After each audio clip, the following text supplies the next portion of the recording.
Good morning, all of you. It is the morning time.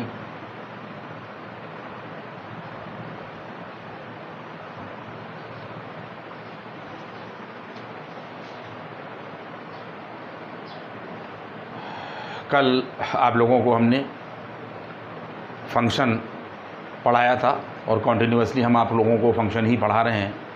और मैंने आप लोगों को पहले बता दिया कि सबसे ज़्यादा अगर वाइड स्पेक्ट्रम है तो वो फंक्शन का है। मार्केट में कभी हम आईआईटी पढ़ाया करते थे तो डिफरेंट मैथमेटिक्स के टीचर 3-3, 4-4 महीने खाली फंक्शन पढ़ाते थे। तो इसलिए आप देखेंगे खुद ही बीच में आपके टेस्ट को बदलने के लिए कोई दूसरा टॉपिक ले लिया जाएगा, लेकिन फंक्शन उस वक्त तक हम पढ़ाते रहेंगे जब तक कि पूरा इसका जो वाइड स्पेक्ट्रम है वो कवर ना हो जाए। कल हमने आप लोगों को ये बात बताई थी और पीछे के लेक्चर्स में सब चीज़ें बताई थी। वो सारे लेक्चर्स जो हैं वो यूट्यूब पर हैं, आप लोग देखें।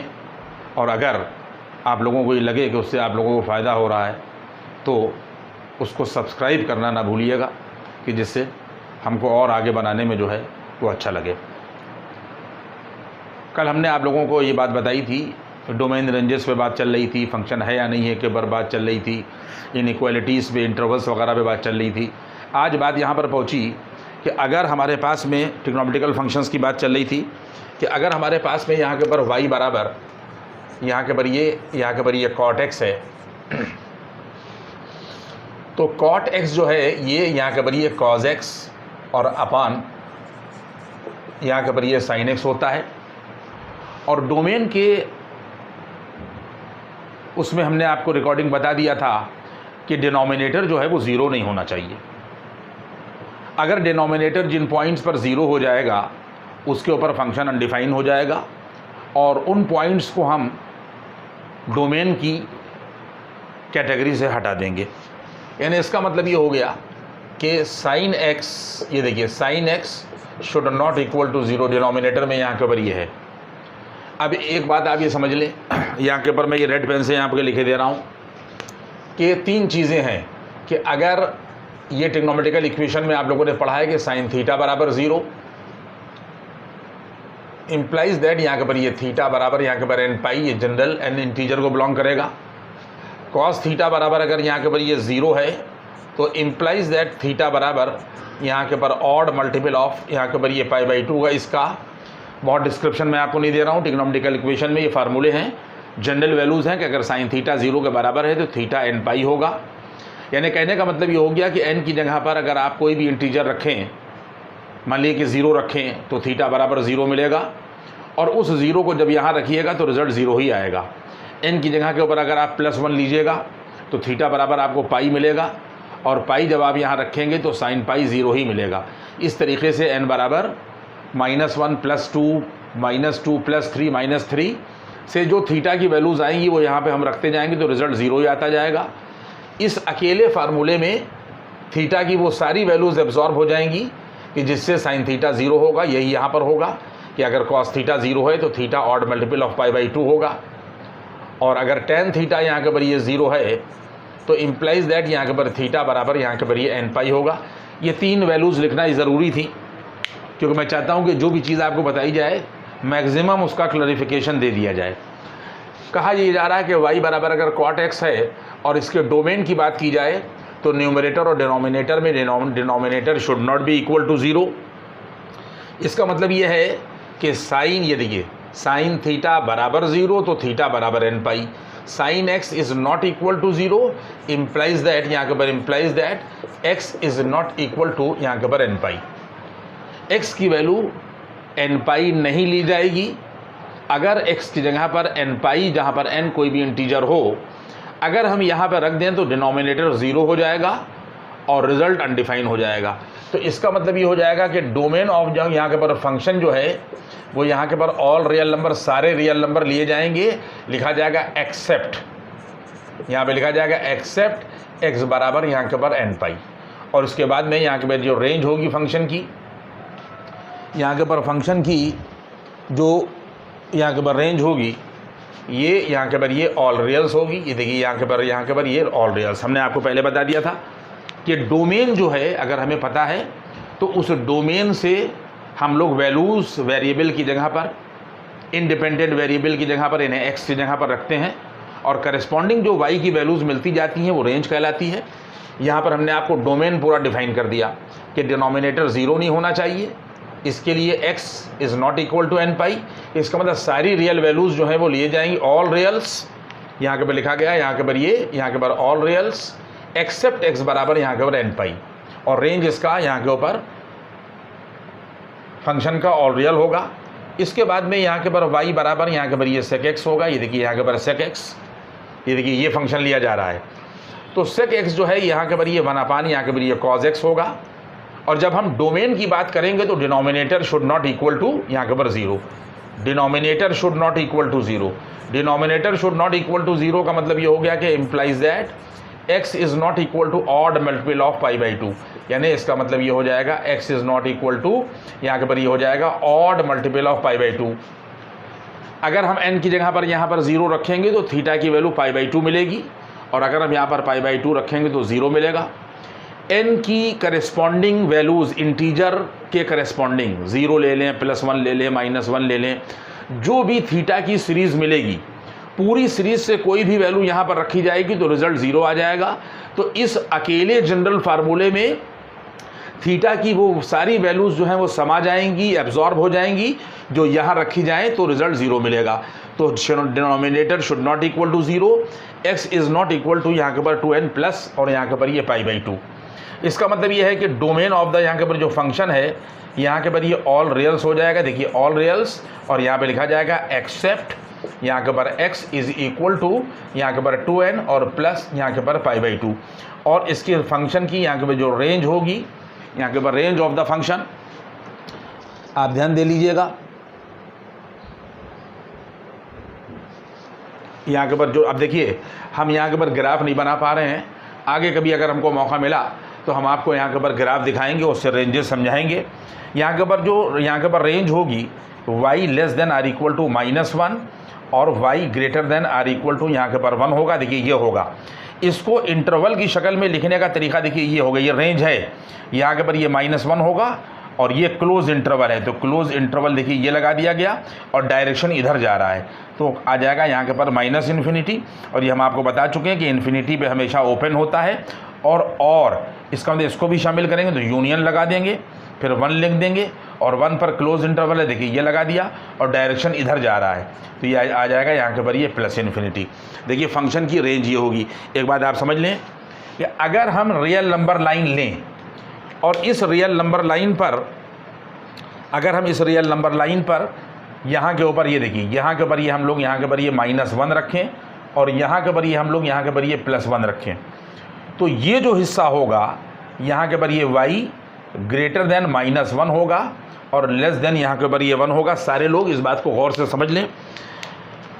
अगर हम देखिए ये डायरेक्शन आप समझ लें कि एक डायरेक्शन यहाँ के ऊपर ये आ गया, ये आ जाएगा y less than or equal to -1, और अगर सिचुएशन यहाँ के ऊपर ये आ जाए कि y greater than or equal to यहाँ के ऊपर ये 1 हो जाए, तो इसके ये जो बीच का हिस्सा है, ये देखिए यहाँ के ऊपर ये, यहाँ के ऊपर जो बीच का हिस्सा है, इसके डोमेन से, ये जो आपका डोमेन है कि सारी रियल वैल्यू ली जा रही हैं, ऑल रियल्स एक्सेप्ट x बराबर यहाँ के ऊपर ये 2n प्लस, यहाँ के ऊपर देखिए 2n प्लस 1 है, यहाँ के ऊपर सॉरी 2n, यहाँ के ऊपर ये +1 और यहाँ के ऊपर ये π/2, और यहाँ पर भी यही लिख दीजिएगा कि 2n प्लस 1 और यहाँ के ऊपर ये लिख दिएगा, यहाँ के ऊपर ये π/, और यहाँ के ऊपर ये 2, ये लिखा हुआ है, यानी ऑड मल्टीपल ऑफ π/2। ये 2n प्लस 1 n की हर वैल्यू पर ऑड वैल्यू देगा। ये जो लिखा गया है आप समझ लें, इसका मतलब ये है कि इसके डोमेन से y बराबर सेक x में इस x की जगह पर, इस x की जगह के ऊपर ये जो x है, कोई भी वैल्यू ली जाए, अगर हम इस डोमेन से, जो डोमेन हमने लिखा है, कोई भी वैल्यू, कोई भी रियल वैल्यू अगर हम y बराबर सेक x में x की जगह पर रखेंगे तो y की मिलने वाली वैल्यू या तो इधर होगी, इस इंटरवल में होगी, less than or equal to -1 में होगी, और या greater than or equal to 1 पे होगी। घर के ऊपर ट्राई करके देख लीजिएगा, कभी भी -1 और +1 के बीच में रिजल्ट नहीं मिलेगा। यही मतलब रेंज का हुआ। इसके बाद में फिर हमारे पास में यहाँ के ऊपर y बराबर, यहाँ के ऊपर लास्ट फंक्शन y बराबर यहाँ के ऊपर ये sec x होगा। y बराबर हमारे पास में यहाँ के ऊपर ये sec x है। y बराबर यहाँ के ऊपर हमारे पास में यहाँ के ऊपर ये कोसेक x है, सॉरी y बराबर यहाँ के ऊपर हमारे पास में यहाँ के ऊपर ये कोसेक x है, और कोसेक x 1/, यहाँ के ऊपर ये साइन x के यहाँ के ऊपर बराबर होगा। बस ये लास्ट फंक्शन है, सेक बता चुके। इसमें भी जब ये रेशनल फंक्शन है, डिनोमिनेटर और न्यूमरेटर की फॉर्म में है, तो इसका मतलब ये है कि जब हम लोग डोमेन ऑफ f की बात करेंगे तो डिनोमिनेटर यानी sine x should not equal to यहाँ के ऊपर ये 0। इसका मतलब ये हो जाएगा कि implies that x is not equal to यहाँ के ऊपर एन पाई, ये देखिए यहाँ के ऊपर लिखा जा चुका है। इसका मतलब ये है कि जब हम लोग फंक्शन के डोमेन की बात करेंगे तो ऑल रियल्स लिया जाएगा। ये देखिए यहाँ के ऊपर ऑल रियल्स लिया जाएगा, एक्सेप्ट यहाँ के ऊपर ये लिख दिया गया है except x is equal to यहाँ के ऊपर एन पाई, यानी x बराबर एन पाई नहीं लिया जाएगा। सारी रियल वैल्यू ली जाएंगी लेकिन x बराबर एन पाई नहीं लिया जाएगा। और जब हम लोग यहाँ के ऊपर रेंज ऑफ फंक्शन की बात करेंगे तो यहाँ पर भी y less than or equal to -1 और y greater than or equal to यहाँ के ऊपर ये 1 होगा। इसी तरह लिखा जाएगा। बस एक बात आप ही समझ लीजिएगा कि इस फिगर को याद रखिएगा कि अगर हम डोमेन से y बराबर कोसेक x में या y बराबर 1/sin x में x की जगह पर कोई भी वैल्यू रखेंगे तो रिजल्ट कभी -1 और 1 के बीच में नहीं आएगा। हमेशा जो रिजल्ट आएगा या तो -1 आएगा या -1 से इधर का यानी कम आएगा, या 1 आएगा और या 1 से यहाँ के ऊपर ज़्यादा आएगा। ये हमने ट्रिग्नोमेट्रिकल फंक्शंस की डोमेन और रेंजेस हमने आप लोगों को बता दी। बातें ख़त्म नहीं हुई। हमने आपसे कहा कि इसको हम IIT लेवल के ऊपर भी लेक्चर्स इसके डालेंगे कि क्योंकि IIT वगैरह में तो ये तो बेसिक जानकारी हुई। ये तो एक तरीके का, जैसे बच्चे नहीं होते हैं कि तैयारी कराई जाए तो पहले उनको टेबल सिखाया जाए। अगर ये बेसिक जानकारी नहीं होगी तो IIT या इंजीनियरिंग लेवल का आप लोग जो है वो फंक्शन हल नहीं कर सकते। आप देखिएगा जब जिस लेक्चर पर भी हम पहुँचे और जब हम आपको इंजीनियरिंग का फंक्शन पढ़ाएंगे तो फिर आप ये देखेंगे कि ये सब पहाड़े की तरीके से, टेबल की तरीके से इसका इस्तेमाल होगा। यहाँ तक हम लोग यहाँ पहुँच गए और सारे ट्रिग्नोमेट्रिकल फंक्शन जो है वो यहाँ के ऊपर ख़त्म हो गए। इसके बाद नंबर आता है कांस्टेंट फंक्शन का। यहाँ के ऊपर ये है, यहाँ के ऊपर कांस्टेंट फंक्शन आप देख लीजिएगा। यहाँ के ऊपर ये हमारे पास में यहाँ के ऊपर ये कांस्टेंट फंक्शन, ये नामों से, अलग अलग नामों से पुकारा जा रहा है। कांस्टेंट फंक्शन जो है ये देखिए y और बराबर यहाँ के ऊपर ये fx और बराबर यहाँ के ऊपर k होगा। एग्जाम्पल के तौर पर आप ये समझ लें, ये कांस्टेंट फंक्शन k कांस्टेंट है। एग्जाम्पल के तौर के ऊपर आप ये समझ लें कि अगर कहीं पर दिया हुआ है यहाँ के ऊपर ये y और बराबर यहाँ के ऊपर ये fx और बराबर यहाँ के ऊपर ये 2 दे रखा है, तो जब हम लोग डोमेन ऑफ फंक्शन की बात करेंगे तो कहा यह जाएगा कि हम इस x की जगह पर क्या रख सकते हैं, तो आप कहिए कुछ रखिए। तो इसका मतलब यह है कि यहाँ के ऊपर ये ऑल रियल्स हो जाएगा, यहाँ के ऊपर ऑल रियल्स होगा। और जब हम लोग रेंज ऑफ फंक्शन की बात करेंगे तो हम इस x की जगह पर डोमेन की कोई भी वैल्यू रखें तो हमें मिलेगा क्या।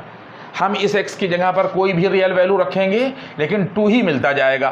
तो इसका मतलब यह है कि ओनली सिंगल वैल्यू क्या होगा, ओनली यहाँ के ऊपर ये आ जाएगा सिंगल, ये यहाँ के ऊपर ये वैल्यू ऑल रियल नहीं होगा। बल्कि जब हम यहाँ के ऊपर डोमेन रखेंगे तो सिर्फ रेंज की शक्ल में सिर्फ हमको एक सिंगल वैल्यू यहाँ के ऊपर ये 2 2 2 मिलती जाएगी।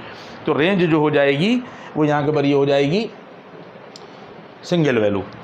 और एक बात यहाँ के ऊपर देख लें कि जब हम लोग इसका यहाँ के ऊपर ग्राफ बनाएंगे, देखिए जब हम लोग यहाँ के ऊपर इसका ग्राफ बनाएंगे तो ग्राफ बनाने में क्या होगा कि हमेशा इसका ग्राफ एक हॉरिजॉन्टल लाइन आएगा। हॉरिजॉन्टल लाइन का मतलब ये हो गया कि अगर यहाँ के ऊपर 0 है और मान लीजिए यहाँ पर 1 है और यहाँ के ऊपर ये 2 है, यहाँ पर -1 है और यहाँ पर -2 है, और ये लाइन इस तरफ बढ़ती जा रही है, ये लाइन इधर बढ़ती जा रही है, और मान लीजिए कि ये 2 है, क्या है ये, यहाँ के ऊपर ये 2 है।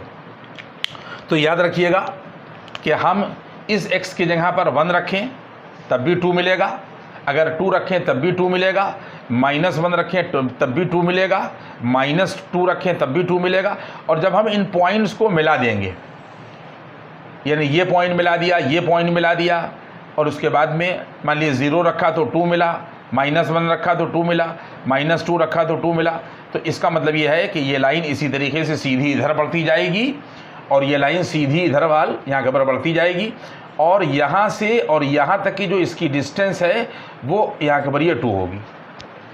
इसका मतलब ये हो गया कि कांस्टेंट फंक्शन जिस तरीके का होता है कि जिसकी रेंज जो है वो सिंगल वैल्यू होती है, डोमेन और रियल नंबर होता है, और ग्राफ जो है वो एक horizontal line parallel to x axis होती है। ये इसका यहाँ के ऊपर ये ग्राफ होता है। इसके बाद में ज़रा सा हम रब कर लें बोर्ड को, उसके बाद में फिर हम आगे की बात करें।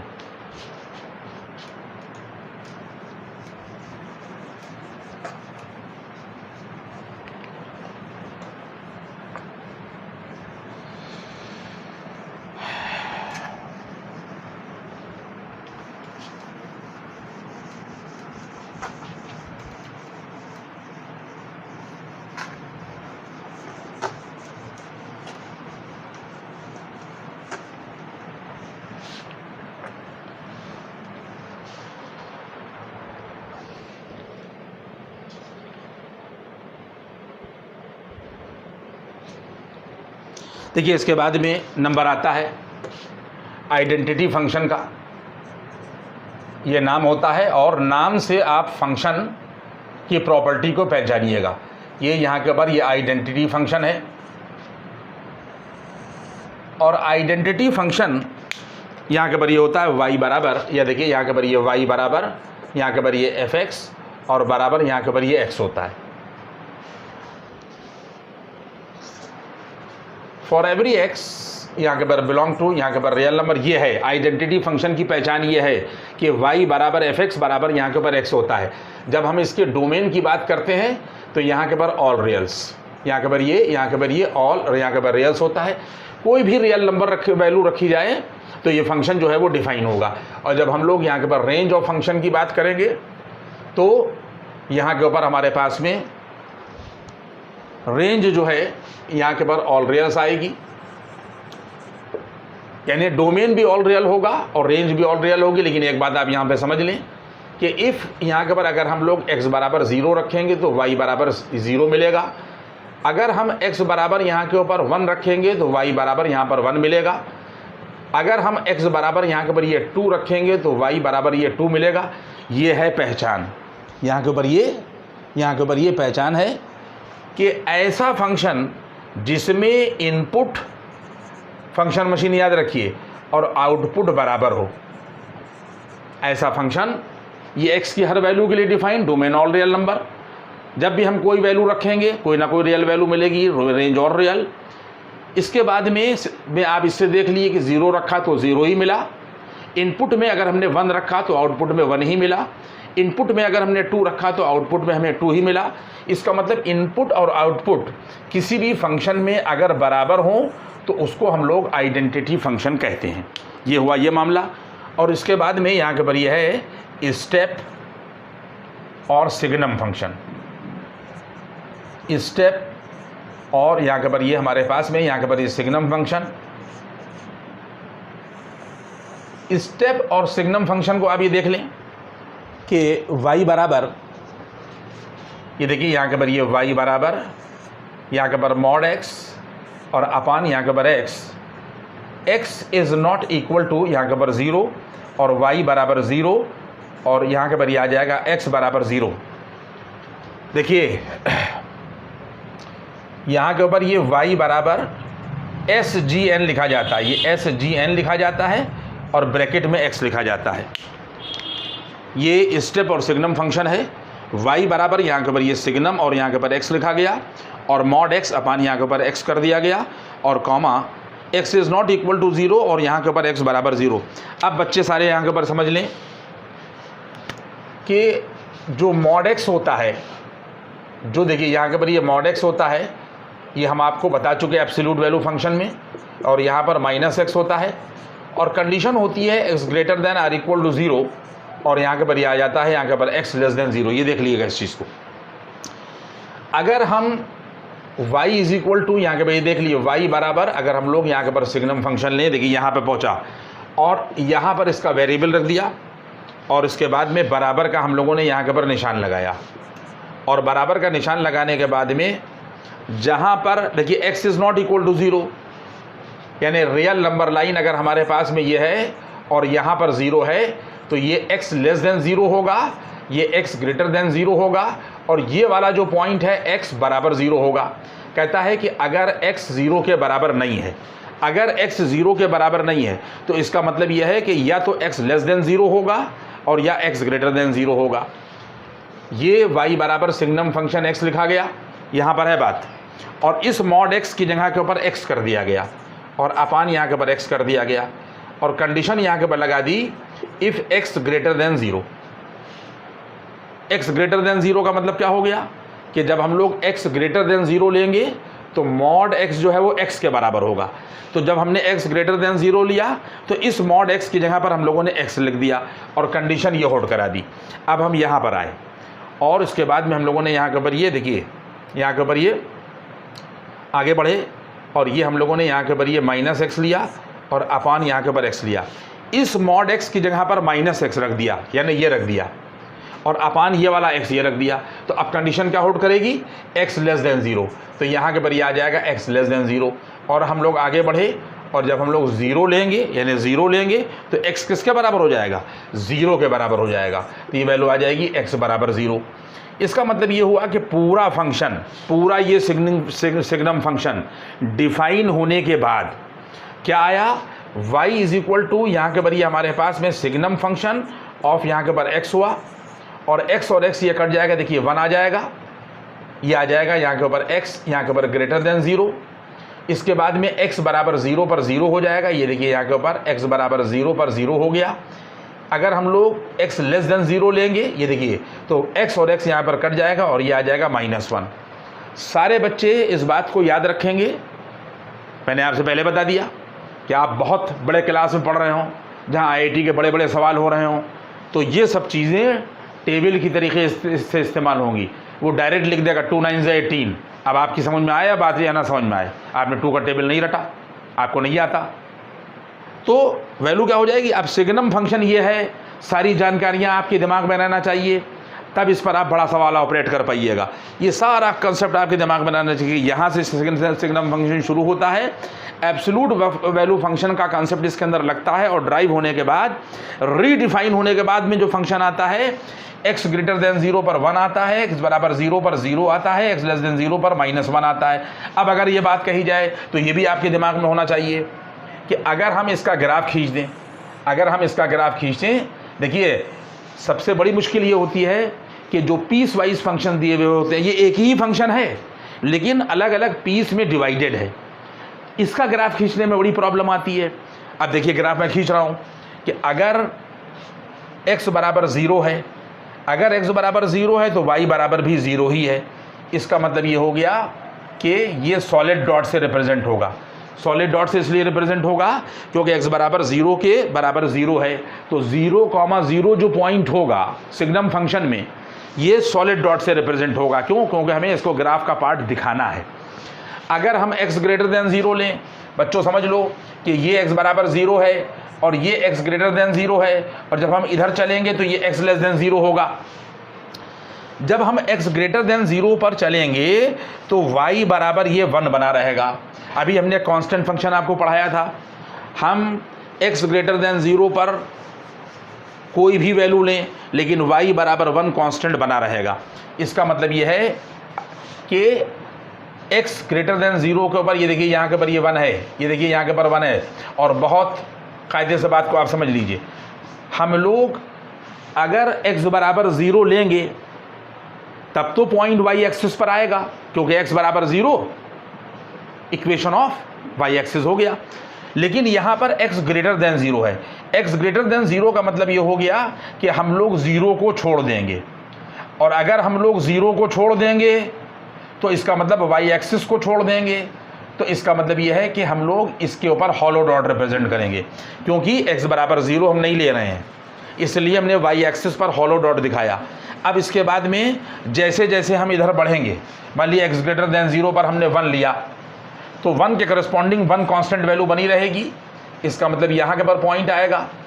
अगर हम 2 पर गए तो 2 पर भी कांस्टेंट ये पॉइंट आएगा। इसका मतलब ये हो गया कि इन पॉइंट्स को अगर हम लोग मिला देंगे तो ये ऐसे ग्राफ जाएगा, और ये आपको बताइए कि हॉरिजॉन्टल लाइन पैरेलल टू यहाँ के ऊपर एक्स एक्सिस।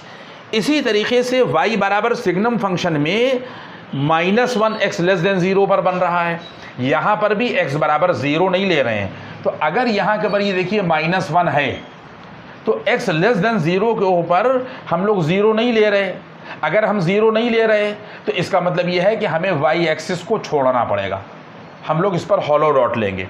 और जब हम ऐसे चलेंगे x<0 पर, चाहे हम लोग -1 लें तब भी रिजल्ट यहाँ के ऊपर हमें -1 मिलेगा, अगर हम आगे की कोई वैल्यू ले तब भी हम लोगों को -1 मिलेगा।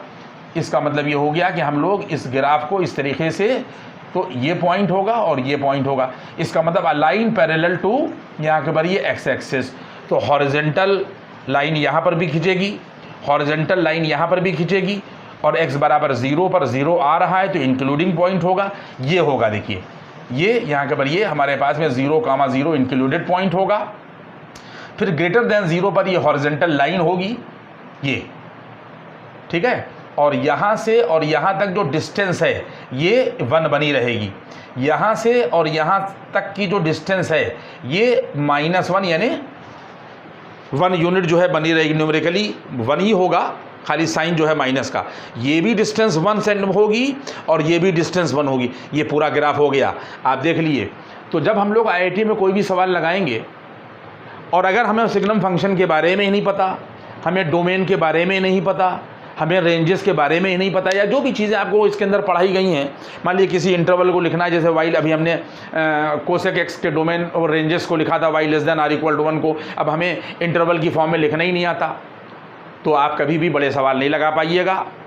फंक्शन पूरा आप हमारा देखते चले जाइएगा, हम इसको IIT तक पढ़ाएंगे। ये सब चीज़ें वहाँ पर टेबल की तरीके से इस्तेमाल होंगी। तो ये हमने आप लोगों को सिग्नम फंक्शन पढ़ा दिया, और इसके बाद में स्टेप ऑफ सिग्नम फंक्शन के बाद में यहाँ के ऊपर है आइडेंटिकल और इक्वल फंक्शन। यहाँ के ऊपर हमारे पास में है आइडेंटिकल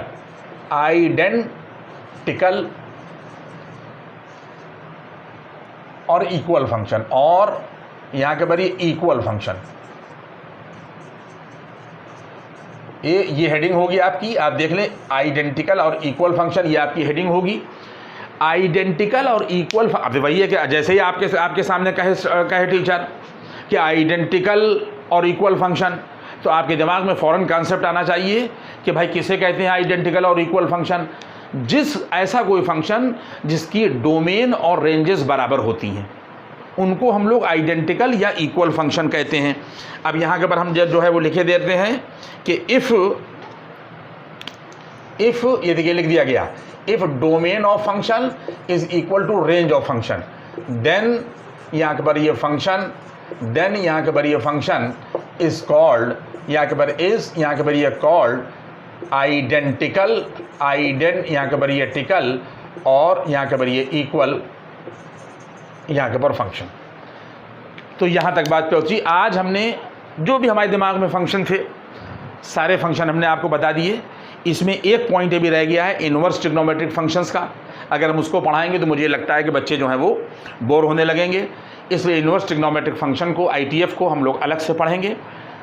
यहाँ तक हमने जितने भी फंक्शंस थे उनका छोटा छोटा ब्यौरा जो है आप लोगों को दे दिया, छोटा छोटा ब्यौरा। कहीं जहाँ के ऊपर ग्राफ बन सकता था वहाँ पर हमने जो है वो ग्राफ बना दिया।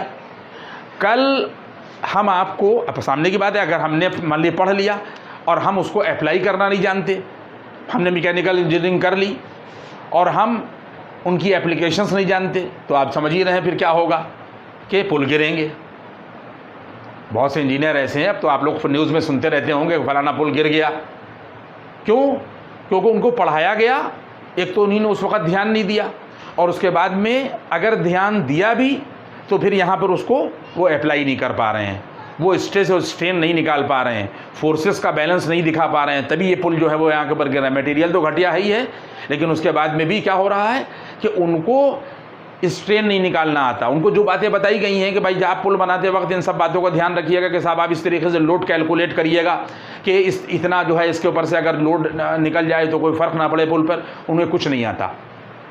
हमने आपको फंक्शन पढ़ा दिया, फंक्शन का टेबल पढ़ा दिया, और उसके बाद में अगर आपको सवाल ना लगवाए जाएं, बहुत नहीं लगवाएंगे, हमें मालूम है कि इसमें भी बोरियत होगी, लेकिन कुछ सवाल हम आपको कम से कम लगवाएंगे, लेकिन पूरे नहीं लगाएंगे। हम आपको 1 बाय 1 यानी कि 2-4 सवाल रोज़ के टॉपिक में हम डाल देंगे कि जिससे आप बोर भी ना हो। और कल हम आपको ये बताएंगे कि फंक्शन जो है वो एक और कैटेगरी से डिफाइन किया जाता है। There is another way to represent the function, और वो भी है आपके कोर्स में, CBSE में भी है, ISC में भी है। अगर हम मैपिंग से ना पढ़ें, अगर हम ये ना जानें कि फंक्शन जो है वो एक मैप भी होता है, तो जितने भी मैपिंग के काइंड्स हैं वो सब आप कुछ नहीं कर पाइएगा, कोई सवाल आप नहीं कर पाइएगा। तो हमने कहा वाइड स्पेक्ट्रम है, और इसके बाद अगले लेक्चर में हम लोग कुछ प्रॉब्लम्स देखेंगे, यानी एप्लीकेशंस देखेंगे, और फंक्शन को रिप्रेजेंट करने का another way that is mapping, जो CBSE और IC सब बोर्ड्स में है, उसको इंशाल्लाह कल देखेंगे। Thank you.